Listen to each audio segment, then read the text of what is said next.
à tous nos chers auditeurs et auditrices et bienvenue à un nouvel épisode de La face cachée de l'uniforme, le balado qui vous dévoile l'univers fascinant des sciences infirmières.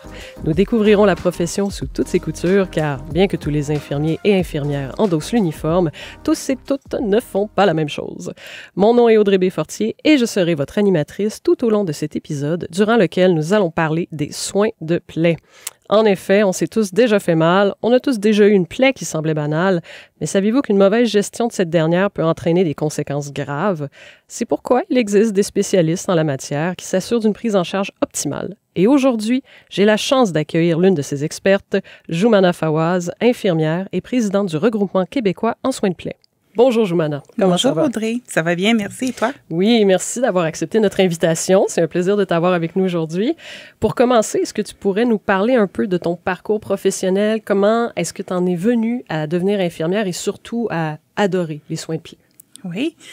Écoute, moi, depuis que je suis jeune, j'ai toujours été passionnée par la santé. Et puis, à peu près quand j'étais au secondaire, bien, c'est sûr qu'à un moment donné, il faut qu'on se positionne sur qu'est-ce qu'on va faire au cégep. Et j'ai un peu exploré les différentes professions dans le domaine de la santé. Puis moi, je voulais quelque chose pour être près des patients. Et c'est un peu avec les portes ouvertes qu'on avait la possibilité d'assister au niveau des cégeps que j'ai découvert en fait ce domaine-là. Puis il y avait aussi dans ma famille là, ma tante qui était infirmière. Okay. Et que j'avais toujours été attirée par cette carrière-là. Alors c'est comme ça que j'ai choisi d'être infirmière. Et maintenant, ça fait quand même plus d'une 20-25 ans que je suis... Une grande expertise. Oui, tout à fait. Et ça passe vite quand même. Puis au fil du temps, en fait, moi, j'ai eu quand même l'opportunité, la chance, parce qu'en tant qu'infirmière, on a vraiment là toute une opportunité de différents rôles qu'on peut occuper dans différentes spécialités. Et c'est ce que j'ai fait. J'ai commencé par travailler au niveau des unités de soins, en médecine-chirurgie. Et par la suite, j'ai eu différentes opportunités que j'ai saisies. Et c'est ce qui m'a amené en fait à occuper le rôle que j'occupe aujourd'hui. Dans mon parcours, j'ai touché en fait à l'enseignement, à l'accompagnement des stagiaires pour justement l'Université de Montréal. J'ai également accompagné les nouvelles recrues dans mon centre hospitalier.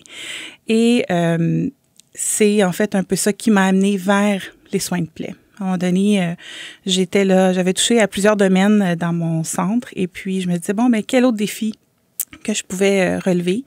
Et les soins de plaie m'intéressaient depuis longtemps. Et c'est comme ça que je me suis dit, bon, ben pourquoi pas? On relève ce nouveau défi-là. Et après quand même là, un bon 15 ans, oui, à peu près, à titre d'infirmière, ben j'ai décidé de me spécialiser dans les soins de plaie pour devenir conseillère en soins spécialisés soins de plaie. Bien, il y a tout un défi que ça demeure une spécialité. Et donc, plusieurs personnes ont quand même parfois une vision un peu simplifiée de la chose. On croit que c'est juste changer un pansement, ce qui est totalement faux. Donc, pour entrer dans le vif du sujet, quelqu'un qui en aurait une vision très simplifiée, comment est-ce que tu décrirais ce que sont les soins de plaie? Effectivement, les gens, quand je leur dis « je suis en soins de plaie », ils disent « Ah, je savais pas qu'on avait besoin d'une infirmière qui se spécialise là-dedans. » Mais en fait, c'est beaucoup plus qu'un bobo. Nous, on traite les plaies qui sont complexes. Donc, quand il y a une plaie qui ne suit pas son parcours normal de guérison, bien, c'est là qu'on va faire référence à nous, donc moi ou mon équipe d'infirmières qui se spécialise également en soins de plaie, continence et d'ostomie. Et c'est des plaies, par exemple, suite à une chirurgie, qui ont compliqué, soit parce qu'il y a eu une infection qui s'est installée, soit parce que la plaie, ben on appelle ça une décence, donc elle s'est réouverte. Okay. Donc, c'est vraiment des plaies qui sont complexes. Si on fait une comparaison, par exemple, avec, là, un plombier. Quand tu as ton lavabo là, qui commence à boucher un peu, ben t'essayes des petits moyens à la maison. Mm-hmm. Mais là, quand ça devient un peu plus complexe, faut que tu appelles ton plombier. Ouais. Alors, tu fais appel à un spécialiste. Alors, c'est un peu la même chose pour nous quand ça devient une plaie qui est complexe à gérer. On fait appel à notre expertise. Puis quand on parle de plaie complexe, est-ce qu'on peut viser différents objectifs? Est-ce que le but est toujours de refermer la plaie coûte que coûte ou il peut y avoir d'autres avenues possibles? En fait, c'est une excellente question. Les gens pensent que dès qu'on a une plaie, on va toujours être capable de la refermer. Malheureusement, non. Et c'est l'importance, en fait, dès qu'on a un patient qui est devant nous avec une plaie, c'est de faire une bonne évaluation. Okay. Et suite à l'évaluation qu'on va faire, c'est là qu'on va déterminer c'est quoi l'objectif de la plaie. Donc, on peut avoir un objectif curatif, de maintien ou palliatif. Par exemple, un objectif curatif, c'est qu'on a des facteurs qui sont en place qui vont pouvoir, en fait, favoriser la guérison et la fermeture de la plaie ou minimalement la préparer pour subir une deuxième chirurgie, soit pour refermer la plaie ou, par exemple, recevoir une greffe cutanée, une greffe de peau. Okay. Sinon, un objectif de maintien, c'est que c'est une plaie qui va toujours être là pour une raison X, mais notre objectif, ça va être d'éviter les complications. Donc, éviter que ça s'aggrave. On veut la maintenir au même niveau, mais on va essayer d'éliminer tous les autres facteurs pour que la plaie se maintienne à ce niveau-là et qu'il n'y ait pas d'autres complications. Est-ce que vous pourriez donner un exemple dans ce cas-là? Oui, par exemple, un patient là, qui pourrait avoir une plaie qu'on appelle là, une plaie chronique au niveau de son pied. Ça pourrait être un patient qui est diabétique, par exemple, puis qu'on sait que les facteurs sont toujours là, puis qu'on ne réussira pas nécessairement à refermer cette plaie-là. Donc, on va appeler ça une plaie de maintien. Donc, on va faire des soins, par exemple, on va faire du débridement à chaque 2 semaines, à chaque mois, ou pour tour de la plaie, on va faire des traitements pour cette plaie-là, pour essayer de la maintenir au même niveau et qu'elle ne s'aggrave pas, donc elle ne se détériore pas. OK. Et là, en dernier, vous avez parlé de la plaie palliative? Oui, la plaie palliative. La plaie palliative, c'est souvent dans les cas de patients en soins palliatifs. Donc, ce qu'on va faire dans ces cas de plaies-là, c'est qu'on va gérer les symptômes. Par exemple, les odeurs, les plaies qui coulent beaucoup, donc pour favoriser le confort du patient. OK, parfait. Donc, si je comprends bien, avec ces 3 objectifs-là, il y en a une que c'est on veut refermer, on veut revenir à l'état précédent, si on veut. Oui. Le deuxième, c'est on évite la détérioration. Et le troisième, on gère les symptômes. Donc, exact. Avec tous ces différents objectifs-là, est-ce qu'il y a des différentes façons d'évaluer la plaie? Comment est-ce que vous naviguez votre évaluation? L'évaluation, en fait, est toujours la même. C'est qu'on va partir vraiment de l'approche, en fait, globale d'évaluation. C'est qu'on va évaluer, oui, la plaie en tant que telle, mais on va évaluer le patient. Donc, on va regarder c'est quoi ses antécédents. On va regarder aussi tous les examens diagnostiques qu'il va avoir passés, les prises de sang. Donc, on va vraiment faire une évaluation globale. Et par la suite, on va avoir comme tous les éléments en main pour déterminer quel sera l'objectif et le plan de traitement pour la plaie. Et on va voir si on a les facteurs qui vont favoriser la guérison de la plaie ou pas. Et s'il y a certains facteurs qu'on peut, par exemple, jouer dessus. Par exemple, un patient qui aurait une dénutrition.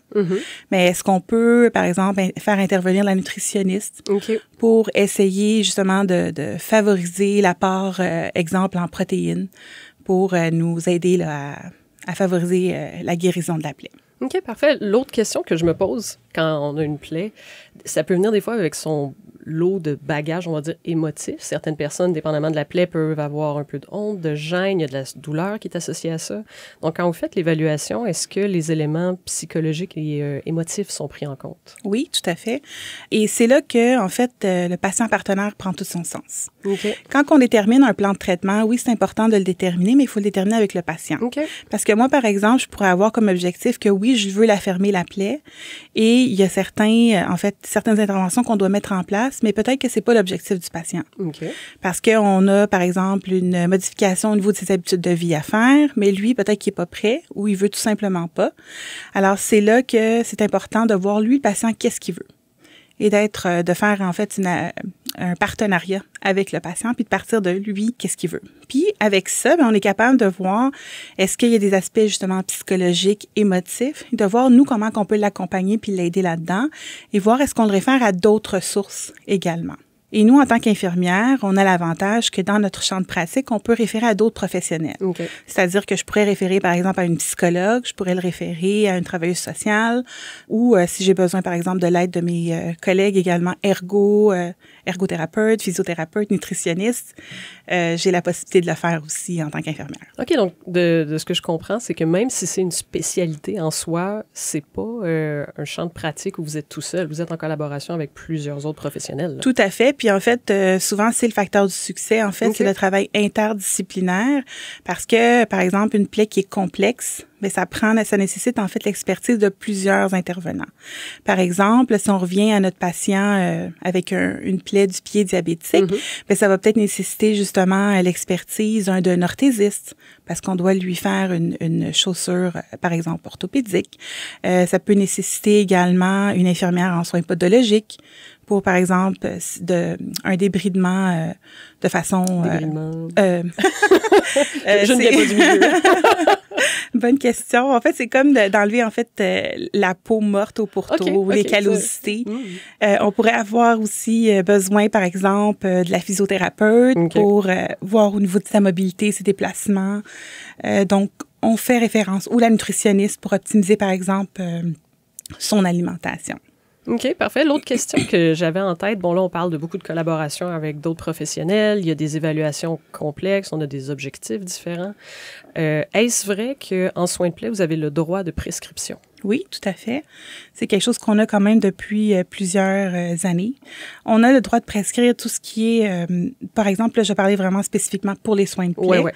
On a le droit de prescrire la prise de sang pour l'albumine et la préalbumine. Ce qui veut dire? Ça nous donne en fait une petite indication sur l'état nutritionnel du patient. OK, parfait.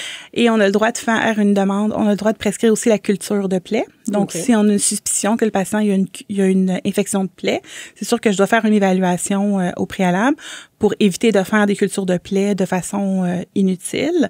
Donc, je peux faire la demande. Antérieurement, on avait besoin de demander au médecin de nous faire la prescription.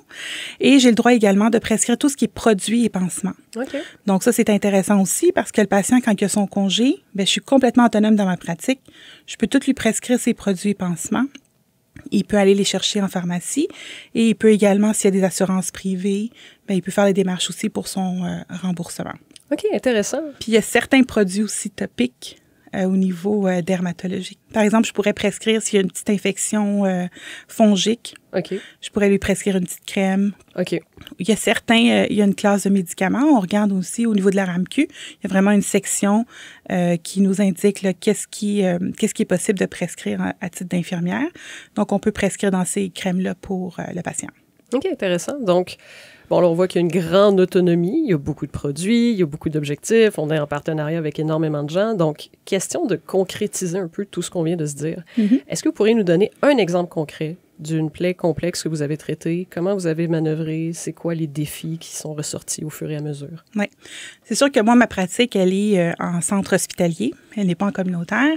Il n'y a pas si longtemps, j'ai eu à traiter une plaie de zona atypique qui était très complexe. Donc, quand on parle de plaie de zona, on se dit, mais tu sais, c'est souvent des plaies qui sont douloureuses, mais souvent, c'est des petites plaies, puis ça passe au bout de quelques semaines. Par contre, cette patiente-là, elle avait quand même d'autres maladies sous-jacentes. Et ce qui a fait que son zona était vraiment atypique et se présentait de façon différente à chaque fois. Elle avait des plaies.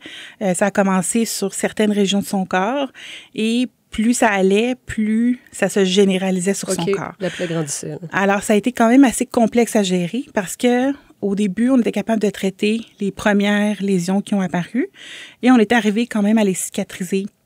Mais on avait également toute la gestion de la douleur qui était quand même assez problématique. Fait qu'on a fait appel à l'équipe. Nous, on a la chance d'avoir là une clinique de la douleur. Donc, on a fait appel à cette équipe-là, l'infirmière, le médecin pour gérer sa douleur. On avait l'ergo qu'on a impliqué aussi parce qu'il y avait tout le positionnement qui était problématique, la physiothérapeute, la nutritionniste. Donc, on avait quand même une équipe interdisciplinaire pour cette patiente-là. Et elle a eu d'autres lésions qui sont apparues. Et là, on mettait le même plan de traitement parce que la première fois, ça avait bien fonctionné. Mais vu que c'était un zona qui était atypique, bien, il répondait plus de la même façon. Fait qu'à chaque fois, c'était de refaire une évaluation puis d'essayer d'autres types de produits pour essayer de voir est-ce qu'on est capable d'arriver à une guérison avec les autres produits et pansements là, qu'on avait ou pas. Puis quand je dis qu'il faut faire équipe avec le patient, bien, moi, je partais toujours de qu'est-ce qu'elle voulait.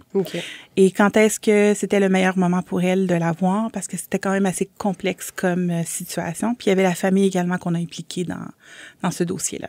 OK, quand même, en effet, énormément d'éléments à prendre en compte. Oui. J'aimerais conclure avec une dernière petite question.